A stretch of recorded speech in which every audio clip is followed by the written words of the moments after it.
Additional aids and services are available upon request to individuals with disabilities. To make such a request, you may contact us by email by clicking Help or sending an email directly to pdportal@tamu.edu. You can also contact us by phone, including Relay Texas, at 1-800-441-7323 or in writing to Train PD, PD Portal Support, 4477 TAMU, College Station, Texas, 77843.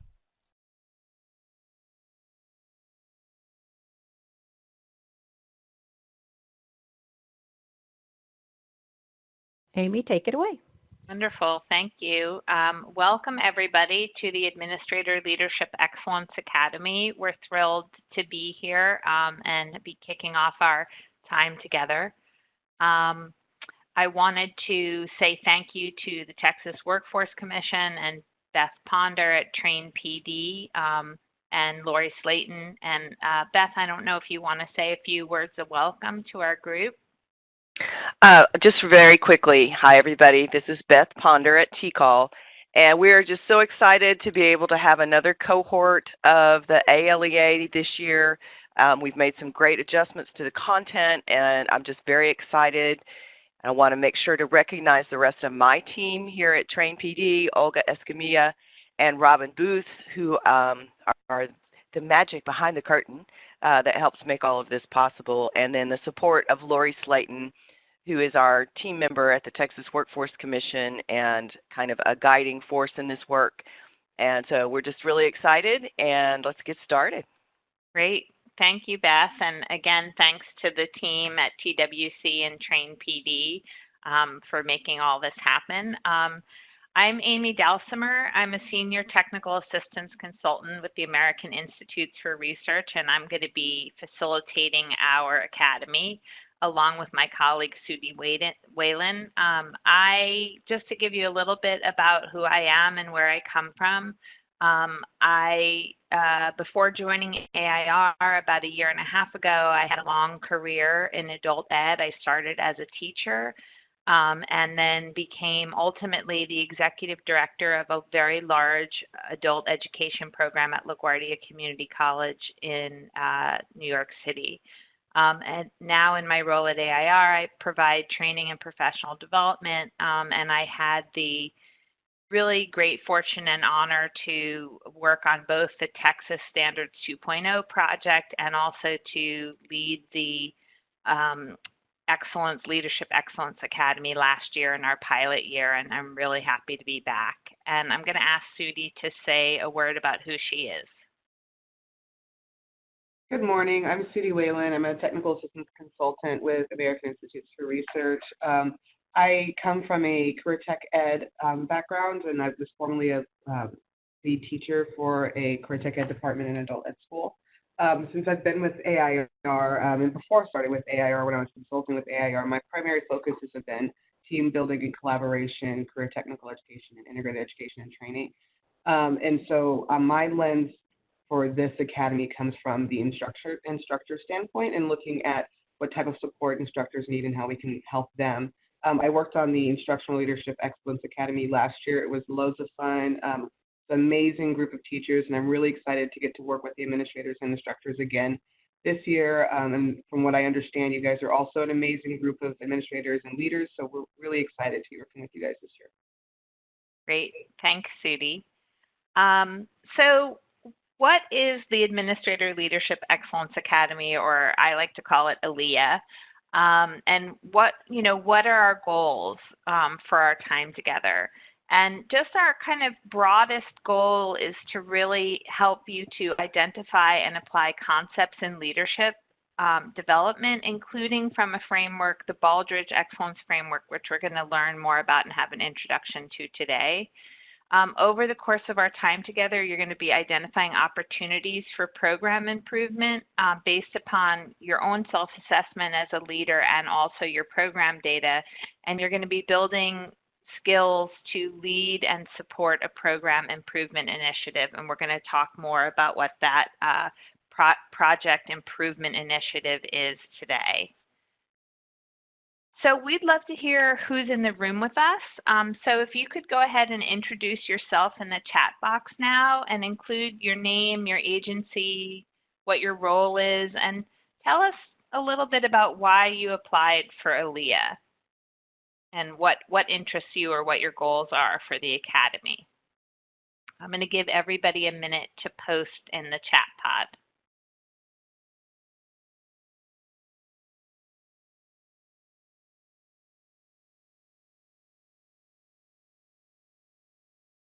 Hi, Lori. Welcome. Amy, did you want me to read them, or did you want to read them? I can read some of them, Olga. Okay. Welcome, Lori from TWC. I should tell everybody Lori was a participant in our Academy last year, so she's going to have a lot to share, I think, as we go along about how it worked for her and what she learned and her journey in last year's Academy.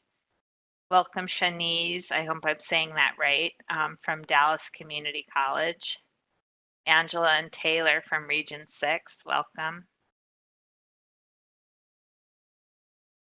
And Eduardo from Laredo College, who's an Instructional and Professional Development Coordinator, welcome. Gama, I hope I'm saying everybody's name right, but you'll correct me when we meet if I'm not, from Denton. Giselle Hardy from Grayson is a coordinator. Oh, it's going too fast for me, Olga. Kelly from Region 6, welcome. Kyle, also from Region 6. Katrina, Danielle, Morrow, Helena, Ashley, Krista, great. Thank you all for introducing yourselves. It looks like Krista from Train PD is looking for new leadership skills. And Nadine Townsend from Angelina also is looking. Oh my gosh, how do you, I don't know how to chat. They told you how to chat, but I don't know how to do it. Oh, okay. Olga. There's someone that's connected to audio that's, I don't see their name, that doesn't have, okay, who's the call-in user? Yes, this is Denise Johnson from Harris County Department of Education. I'm not online yet, but I'm working to get there. And so I just wanted to let you know that I was here, and I'm just looking forward to improve my leadership skills. Okay, thank you. Thank you, Denise. Well, thanks, everybody. It's nice to see all these folks in the room, and we're all looking forward to meeting one another.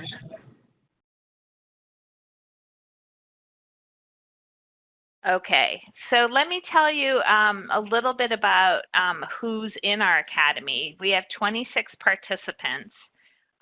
6 agencies sent 2 or more participants. So we actually have 6 agency teams participating, which is great because you'll be able to support one another and work together as we go along. And along with the Administrator Leadership Academy, we're also running an Instructional Leadership Academy, and 5 agencies have sent participants to both the administrators and the Instructional Leadership Academies. So again, I think there's great opportunities for collaboration across our academies on the improvement projects that we'll be talking about, and thinking about how we can support one another and share information across our academies and our teams. So today we're going to give an overview of the Academy to you so you have a sense of what's coming, also the timeline and the expectations for your work. We're going to focus a little bit on the Baldrige Excellence Framework for organizational leadership, and we're going to talk about next steps and your assignments upcoming. Just to give you, the high-level view and some of the key dates, we'll have 4 webinars. Today's our first one, 4 one-hour webinars, and we'll also have some smaller online meetings in July where we'll be presenting, asking you to do a little presentation and share of your improvement projects at that point. We have 3 face-to-face training days in Austin. Our first one will be in March, and then in June and November. We have a PD portal, which is an online community of practice where we'll be sharing and posting the project information, and we're going to talk with you later about how to log into that portal and how to use it. There'll be assignments, take-home assignments for you to be working on between our sessions. And the goal of our academy and the biggest assignment is that you'll be working on a program improvement project over the course of our time together. We'll spend our first sessions kind of thinking about it and helping you develop it, and then ultimately you'll be working on that improvement project and submitting that as a PowerPoint. So we'll talk more about that as we go. Here's our timeline. Again, these are the dates we shared, and you guys will have access to this PowerPoint in the portal. So if you need to put these dates in your calendar or confirm them, all this information will be there for you. Just a word about the expectations. We do expect you to attend all the training days and all the webinars and complete all the assignments, including the final project. And we also want you to be actively participating in our community of practice by posting and responding to others. So we want to spend some of our time today focusing on organizational leadership and improvement, and the Baldrige framework for organizational excellence, which is a framework that we want to have you become familiar with as a way to looking at your own organization and your own leadership skills to effectively improve your organization's performance and the results. So just a word about Baldrige. Organizations and their leaders are always looking for ways to effectively meet their mission and achieve their visions. Baldrige provides a framework to improve your organization's performance. And throughout this academy, we'll be examining and applying concepts, and we'll draw from this framework to help you think through best practices for organizational improvement and your own leadership within your organization. The model began as a best practice for sharing best practices across businesses and organizations. And some exemplary organizations, many in Texas, such as Dell and Alamo College and the Goodwill Industries of Texas, have used this model and its criteria to examine their organizational processes in order to make informed changes.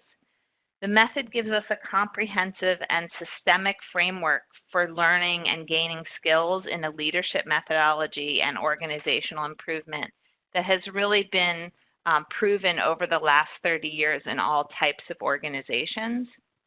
And our goal is to offer you this framework for approaching organizational improvement that will really enable you to sort your priorities so that you can move to a higher level of effectiveness and organization. So what is the Baldrige framework? You can see before you this kind of visual of what it is. The Baldrige framework focuses on the 7 areas that you see inside the gray circle as a way to examine and improve your organization. The first 3 on the left, leadership, strategy, and customers, interact and drive what occurs on the right, which is the operations within your organization, your workforce, which includes your human resources and your hiring, and your organizational processes. And those combined and integrated result in improved outcomes for an organization when leadership, strategy, and customers is fully integrated with your plan for your workforce and your operations and internal processes. In Baldrige, there's really a strong emphasis on using data and measurement and analyses in each of these areas to identify where your needs are and to determine if the improvement strategies that you're implementing are working and moving toward the results that you'd like to see. On the bottom, you'll see core values and concepts of this graph. And core values are really as part of this model, undergird effective organizations. Baldridge says these are the embedded beliefs and behaviors that are found in high-performing organizations and really inform all aspects of its organization and operations. And we're going to take a closer look at core values in a minute. One big goal of the Baldridge framework is to help you and your organization identify and align your strategic goals with your operations and internal processes, so that you can be results-oriented and goal-driven and have the results that you seek for your students and your employees. So I want us to think for a minute about our organizations, the organizations that we work for, and where we are in terms of our strategic and operational goals. So are your organization's strategic goals and operational systems aligned and working in sync to achieve the results that you want? Are there processes in place for defining strategic goals and evaluating processes and results so that you can make continuous evaluation and share learning across your organization? Baldridge uses this analogy of fighting fires. So how does your organization respond to address changes and meet new challenges? Is your organization, like number one, reacting to problems? And what I mean by that is, are your organization's operations characterized by responses rather than by processes and strategic goals? Fighting fire organizations are largely responding to immediate needs or problems. Or is your organization number two? Does your organization have sort of a general framework and some operations and processes in place for developing strategy and responding and evaluating your organizational processes? Or is there some coordination across the departments in your organization, and are goals being defined somewhat in your organization? That would be kind of a general improvement orientation. Or three, does your organization have a systemic approach to improvement and processes that are regularly evaluated to create improvement, where your organization shares learning across the organization and there's coordination among the departments, and that your internal operations and processes work together to address the organization's strategic goals and plans? Or four, is your organization, do you have repeated processes in place that are regularly evaluated and changes are made to improve issues as they come up, communications are effective, and you're working in collaboration with other departments?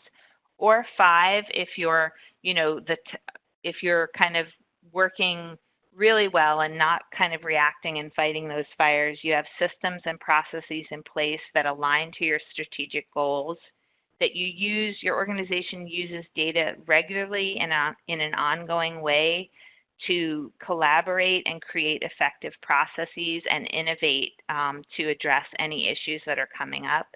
And you have processes and measurements in place to kind of track your progress to your strategic goals and operations. So I'm going to ask you now, think about your organization for a minute, and where is your organization? Are you a 1, a 2, a 3, a 4, or a 5? Please go ahead and put the number in the chat box.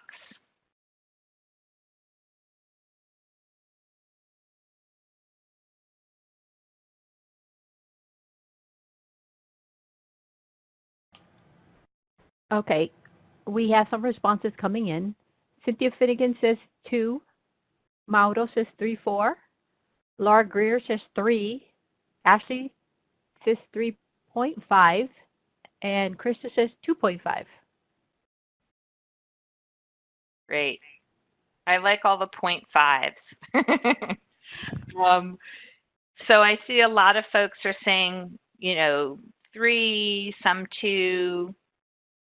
And I think,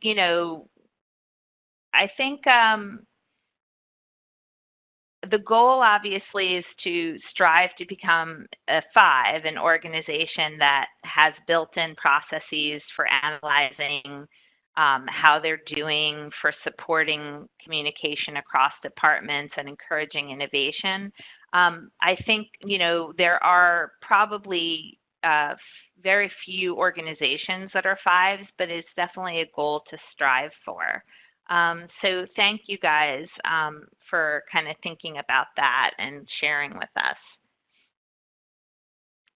Another way of kind of looking at this alignment between your strategic goals and your strategic planning and your operations, what happens inside your organization, is this chart.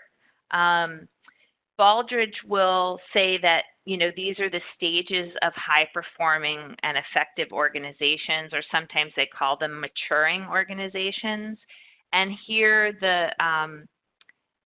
the black arrows are your strategic directions or your strategic goals, and the blue are your kind of internal operations and processes. And as you can see, reactive organizations are oftentimes working at cross purposes and are not at all in sync. And I think many of us have had that experience in our working lives of being in a situation where we have some goals, either programmatic goals or organizational goals, and that our systems are not necessarily lined up to help us get there. As you begin to align and mature your strategy and your operations, you'll see that these two become mutually supportive and working together ultimately to align and sync up so that your organization is moving in one direction and more seamlessly.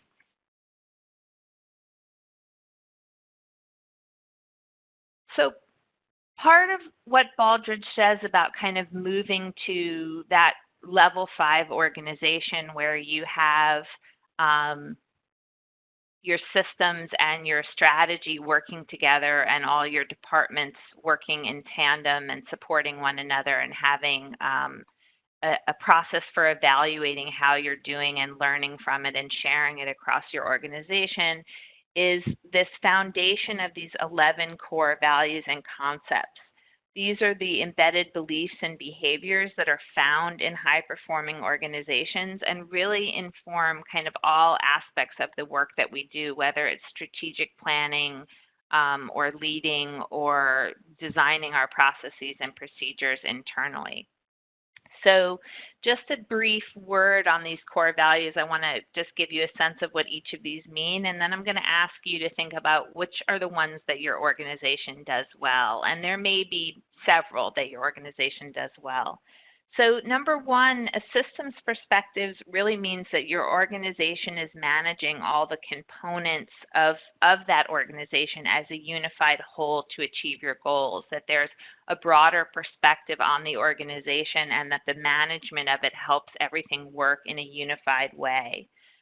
Visionary leadership means that the senior leaders at your organization are setting a vision for the organization and creating a customer focus, as well as demonstrating clear and visible organizational values and ethics so that you have a sense from your leaders about what the vision is and how you're serving customers.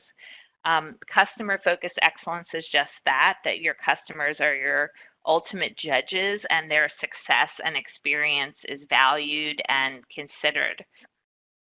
Valuing people is really about understanding that an organization's success really depends upon its own workforce or its employees, and that an organization that has a core value of valuing its own employees creates an engaged and motivated workforce.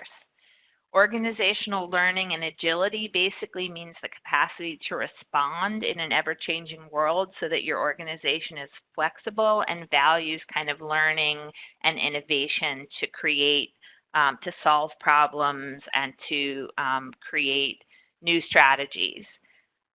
Another core value is a focus on success, which essentially means a focus on growth and understanding your short and long-term goals and being able to grow the organization and help it succeed.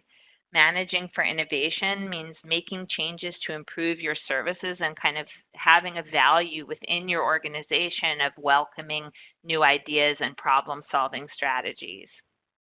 And having structures in place to facilitate that learning and having your employees innovate in a way that helps the agency move toward its goals. Management by fact essentially means using data and measurements. So how well is your organization using data and measurements to evaluate the organization and to help make decisions around what improvements need to be made in resource allocations. Societal contributions is another core value that Baldrige says is essential for high-performing organizations, and that's that your organization stresses the contribution to public and societal well-being. And I think those of us who work in education, can very much appreciate that. Ethics and transparency obviously means that your organization is transmitting high ethical standards and high-end conduct within the organization, and that there's transparency about decision-making and policies, and that finally delivering value and results that high-performing organizations hold as a core value, a focus on their results and their outcomes, so that they're sharing that information, they have ways to measure it, and they're transmitting that across the organization. So I'd like to know from you now, which of these core values do you think your organization has and does well? And there could be more than one. So go ahead and just post the numbers, if you will.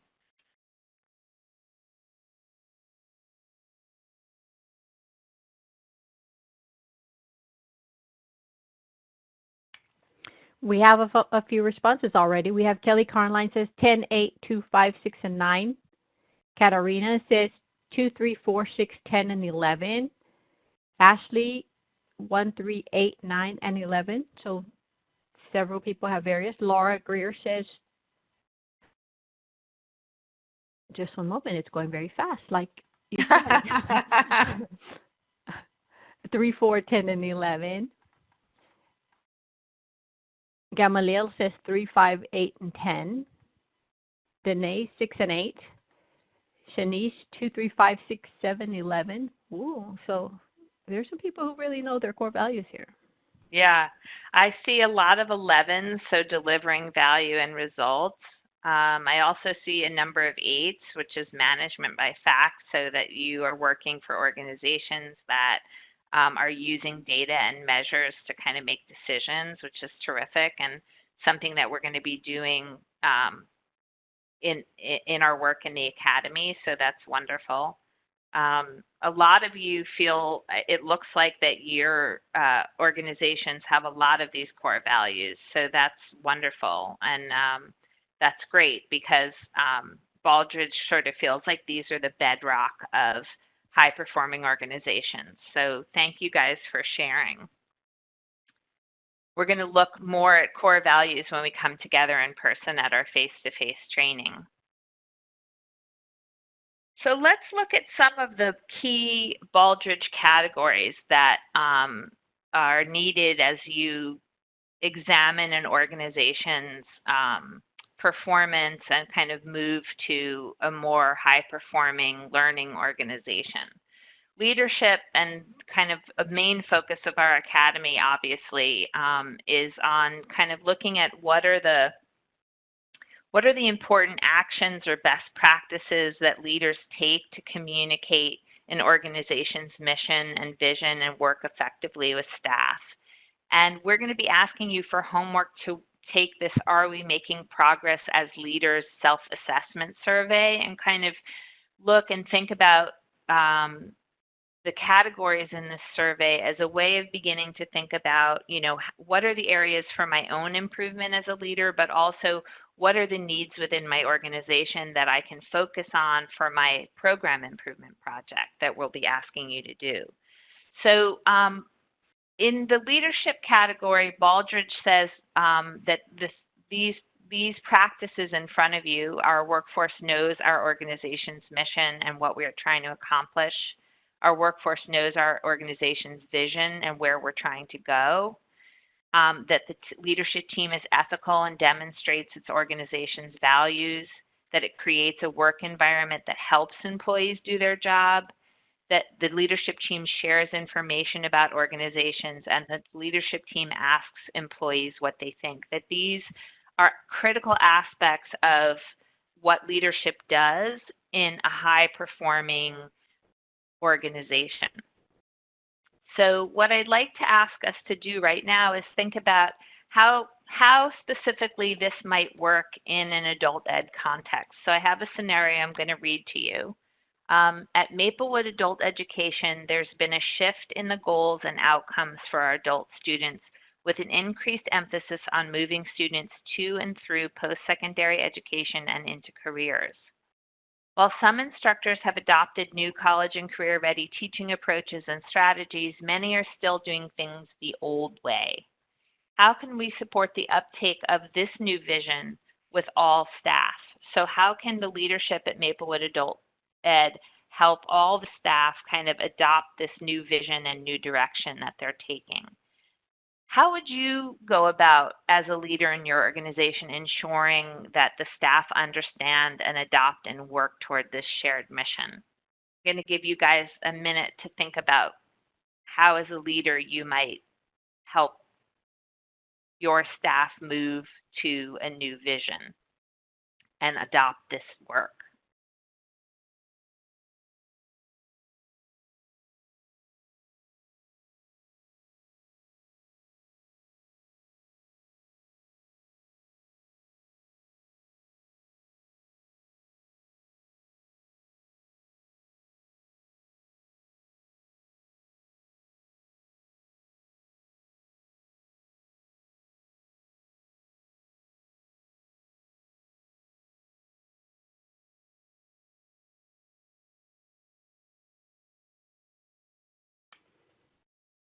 We have a response.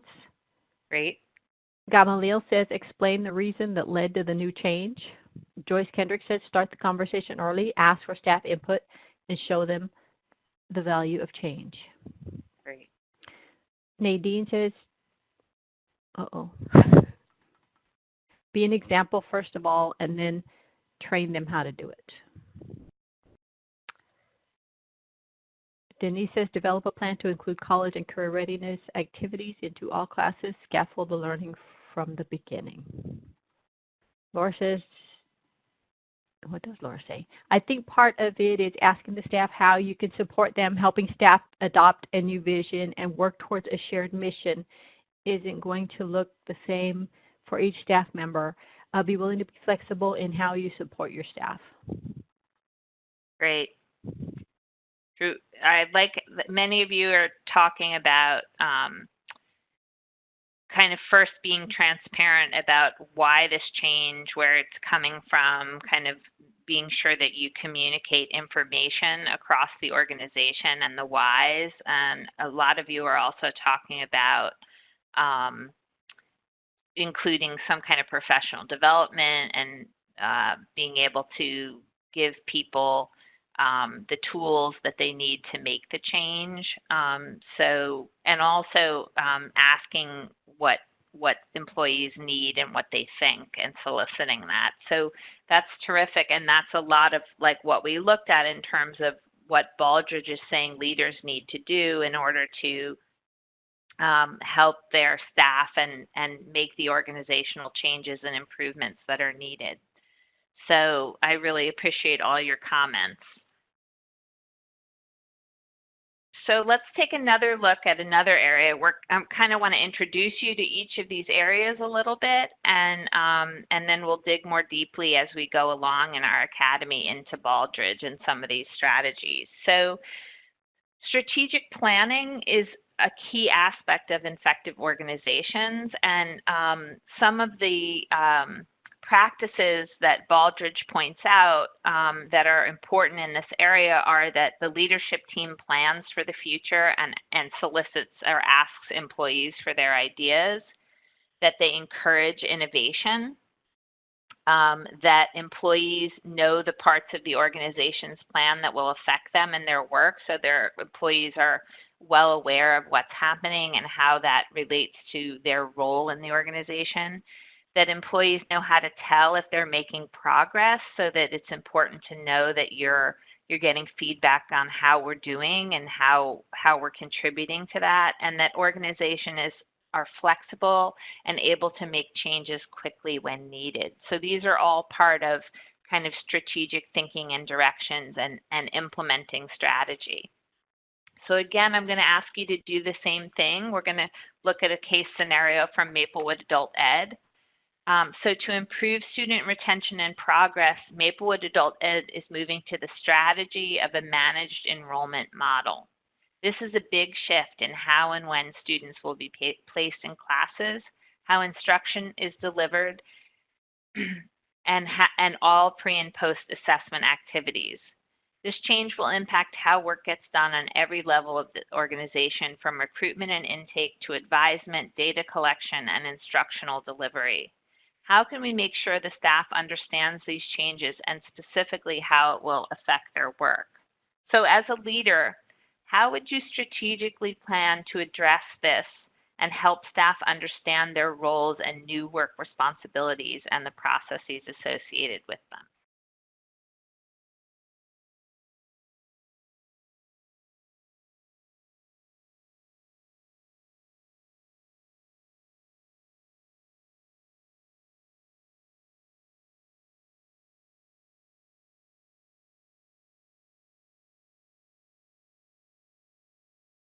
I'm going to give you guys a minute.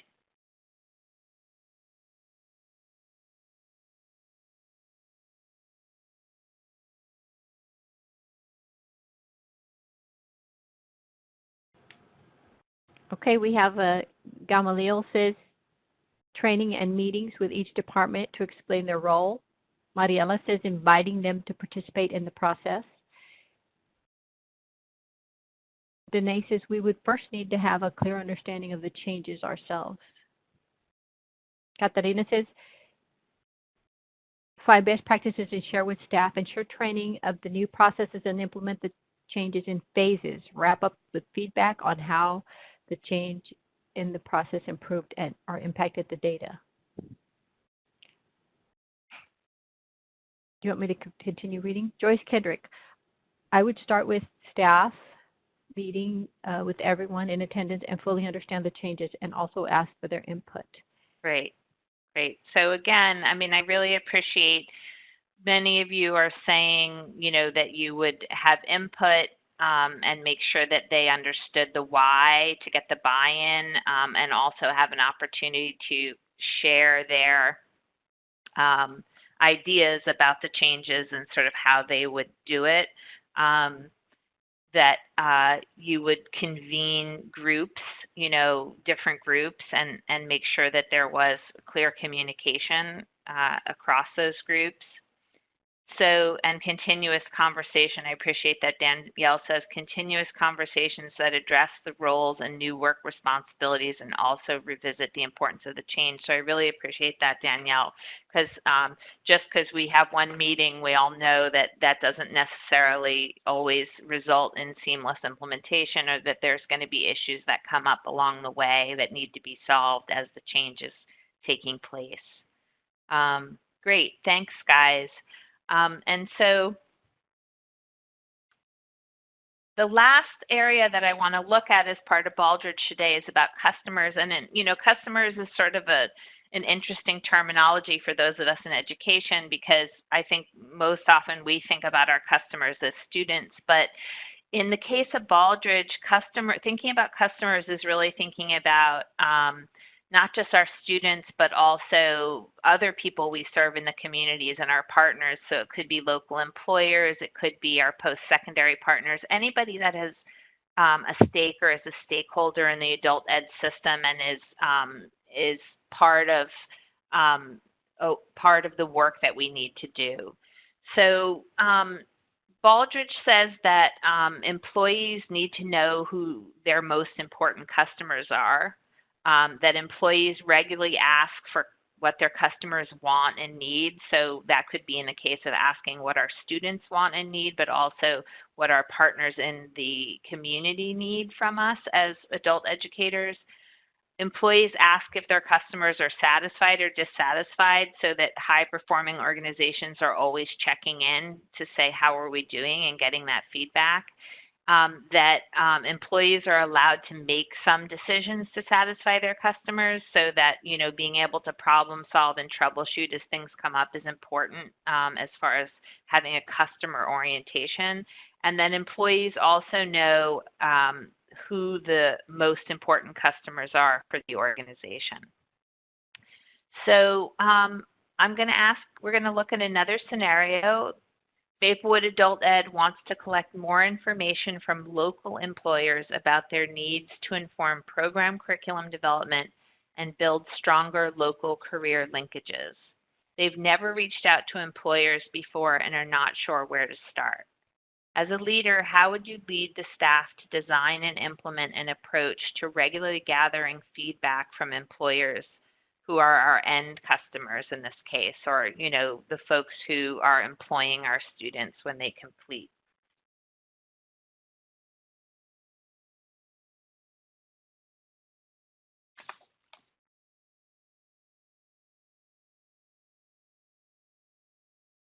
So how would you lead your staff in being able to gather feedback from local employers?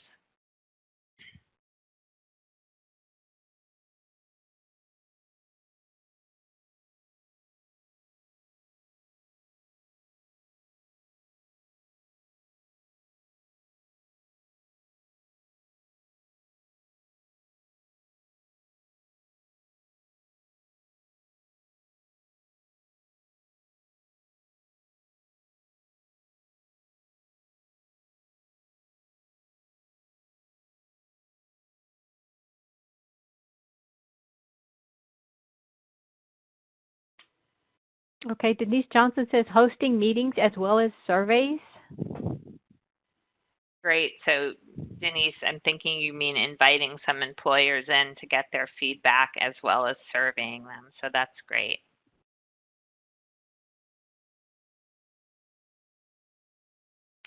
Shanice says research and make sure your team has access to stakeholder or partnerships that could maximize the ability to serve employer partners.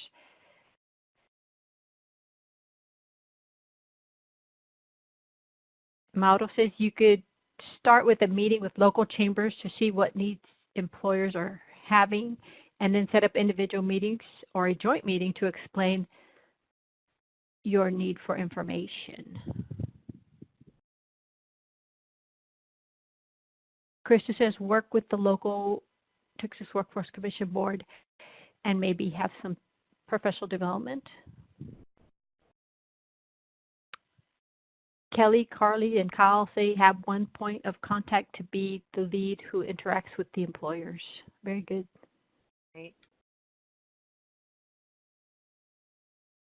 I see a lot of folks saying that they would, you know, figure out ways to reach out to the community, either through survey tools or meetings or, you know, attending critical meetings in the community.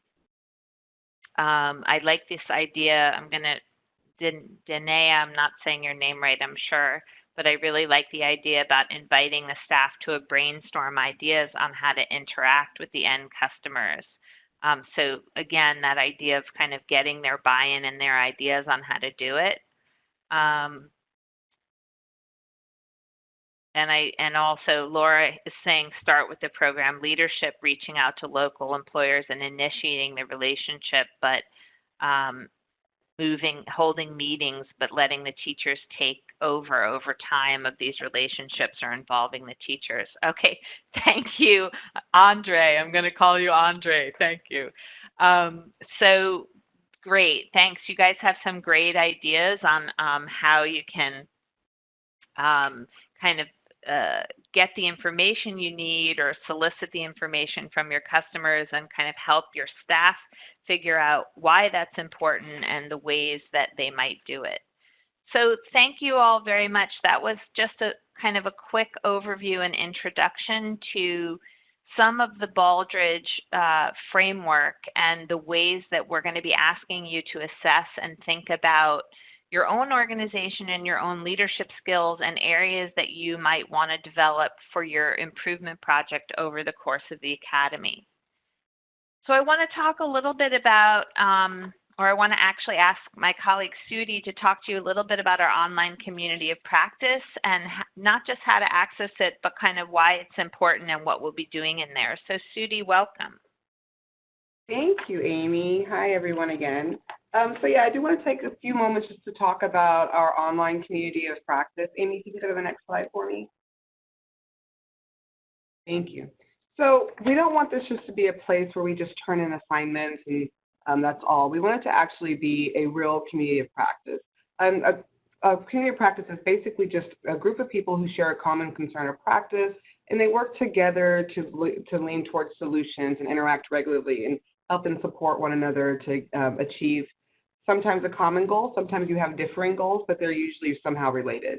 The portal that you guys have all been enrolled in online and have access, probably how you guys got to the webinar today, and gals, sorry, is where our community of practice is going to interact. And so it's really important for you to engage with us. We'll be engaging with you. We won't just be like, oh, thanks for turning in your assignment, but actually communicating with you and talking to you. And it won't just be Amy and I. We actually have a whole team of us who will be interacting with you. So we really want you to be engaged, to be on board, and to be a part of the community. And ask questions, ask as many questions as you need. You never know if someone else who's on this call or part of this group is also wondering the same thing you're wondering. So use and leverage that community to ask questions when you get stuck, when you're having challenges, and to seek support from us and from your colleagues. It's a great place for you to share resources as well. Anything new that you might have come across that you think someone else might find valuable, that would be a great place to share that. Or if you're seeking resources to solicit information, if you're wondering where someone else got information. So you should already have the link to the community of practice. You should have gotten multiple emails that came from Olga regarding this webinar and the online community when you were enrolled. And the link is also here on the slide. It's specifically, you have your own community just for the Administrator Leadership Excellence Academy. You're already a member. All the materials and things that we use, our slides, handouts, resources for you, templates and things like that will all be uploaded into the community and shared there. And then this is what the PD portal looks like when you first sign in. And so if we have time at the end, we might go back through a little bit so we can share it with you guys, or if you can stay on if you want to see it, or if you have questions about the portal itself. Any questions at the moment? Nope, looks like we're okay. Well, I'll see you online then. Thank you, Sudie. Beth says that the name of our COP is ALEA Cohort 2 2020. Thank you, Beth. And there's a question about, is everyone familiar with the community of practice? So if you're not, you could let us know, and we could also just reach out to you. I know many of you have probably done a fair amount of PD and are really familiar with it. But if you're not, please let us know. So I want to talk a little bit about next steps and what's coming, so so you have a good sense of what we'll be asking you to do. Our next webinar is February 19th from 10 to 11 a.m. And then we'll be meeting in March for a full day of training in March. We're going to be taking a look at the results from the Are We Making Progress self-assessment survey that I'm going to be asking you to do for homework, and we'll share more about that. We're also going to be taking a deeper dive on the core values that we looked at a little bit today, and asking about sort of what the core values are in your organization and how you know that those are core values and what might be missing. We're going to be spending a lot of time looking at data, how to analyze it, how to collect it, how to use it to inform your improvement project design and collect data for that improvement project. We're going to spend time on qualitative data. We're going to look more at communicating in teams and also developing a personal leadership statement. So I want to give you a sense of where we're heading with the improvement project. It's something that we'll be working with you alongside you and kind of helping you develop in pieces progressively over the course of our time together. So today we'd like you to start thinking about the project. And by after our second webinar, we're actually going to be posting some of the projects from last year's ALEA group, so that you can see what your colleagues did last year and get a better sense of how the projects work, what topics people focused on, what data they collected, who they brought on their team to implement the project. And then March 3rd, we'll really get more time and information to plan those projects. By April 22nd, we're going to ask you to come up with 2 very concrete possible topics for your project and present them in the April 22nd webinar so that you can talk through, these are the 2 project ideas I have, and get some feedback from your peers and from us on how that works. By May 1st, your project plan will be due, and we have a template that we'll provide, so that asks for very specific information about your project, the goals for the project, who's on your team, how you're going to be measuring your effectiveness. And then on June 2nd, we'll have more discussion and planning time. By July 7th, you'll have project slides or a PowerPoint due in the portal. Then we'll have online small group meetings where you'll present your PowerPoint slides. And by November, when we come together for our final meeting, your projects will be posted and we'll be asking you to present on your outcomes and on what happened. So the project planning template will be posted in the portal today, so you can take a look at it and start thinking about it and start thinking about what is this project, what are the requirements, what am I being asked to do, and who do I need to help me with it. But the idea is that it's a project you're looking within your organization to design an improvement project that you can implement with a team and measure sort of how that's working and what the outcomes were. And you'll see from the past ALEA projects that they're all focused on very different topics. Some folks are looking to build more effective distance learning solutions. Other folks are looking to develop IET programs, integrated education and training programs. Some folks are looking at improving systems within their organization, so it might be improving the pre and post testing process. And your project is going to be selected based upon the assessment that you'll be making over the next few weeks on the needs of your organization and also your interests in your own leadership development and the skills that you want to develop and the project that you want to take on. The other homework assignment we're going to be asking you to do is to take this Are We Making Progress survey, which will also be posted in the portal. And again, this will, I think, help you make a determination about where do I want to focus my improvement project, where are the areas of need within my organization that I can work toward strengthening and developing. So we're going to ask you to complete the survey and identify 2 categories that have the most opportunities for a project that you can lead. We'll also be asking you to read an article, The 6 Fundamental Skills Every Leader Should Practice. And we'll be also assigning before our next webinar, asking you to view the POP webinar in the portal, and that will be assigned to you in the portal, so you'll have access to view it in there. So there's 3 assignments in getting ready for the February 19th webinar. So we have a few minutes, and I just want to see, are there any questions at this point about what's upcoming or what we'll be asking you to do? Amy? Amy, can you go to page 8? If you'll go to the side and change the 33 to an 8, go to page 8. Because some of the dates were wrong. Some of the dates were actually ALEA. So these are your ALEA dates for your webinars and times and your 3 training days. So if you'll make note of these, and we will correct these in the PowerPoint. And then Giselle says, can you go back to the previous slide? Yes. What was the content? It was 32. Okay. This one, Giselle?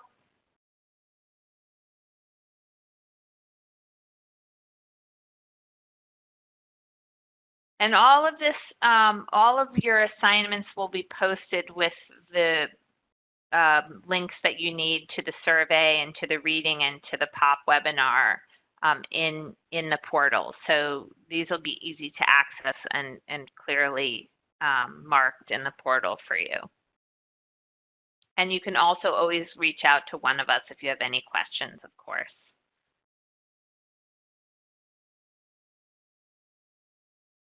Okay. So with our last minute, I'd just like to ask you to post 2 reflections on today's learning. So any ahas or moments of learning that you had that that you'll be taking away with you, food for thought, things you want to explore more.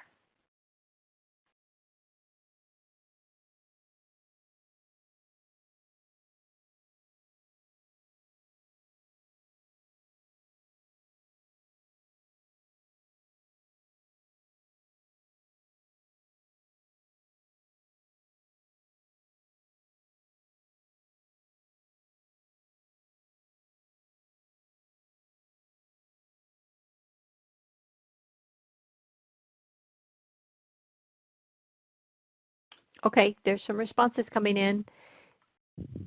Joyce says the importance of staff engagement and input. Nadine says looking forward to learning more. Ashley, just one moment. Ashley says the breakdown of the core values will help in brainstorming areas of improvement. And Mauro says developing a project with the goal sets up realistic use of the training we receive. And then Kyle says the importance of continuing to develop leadership skills. Katarina says strengths-based approach. Carly says thinking about what your organization is doing well at and what needs improvement. And Gamaliel says the core values were thought-provoking. Katarina says also the core values. Helena says how important is it to work as a team for a common goal. Very good. Great. I see a few of you are saying the Baldrige framework as a tool for thinking through and reflecting on strategies and areas of improvement. So thank you. Yes, I think we're going to be doing a lot more of this when we come together, and I'm really glad that you guys had some takeaways and are already starting to reflect on kind of your own organization, your own strengths as a leader, and what direction you want to take your project in. So thank you guys so much. We're really looking forward to seeing you in our next webinar. Have a wonderful day.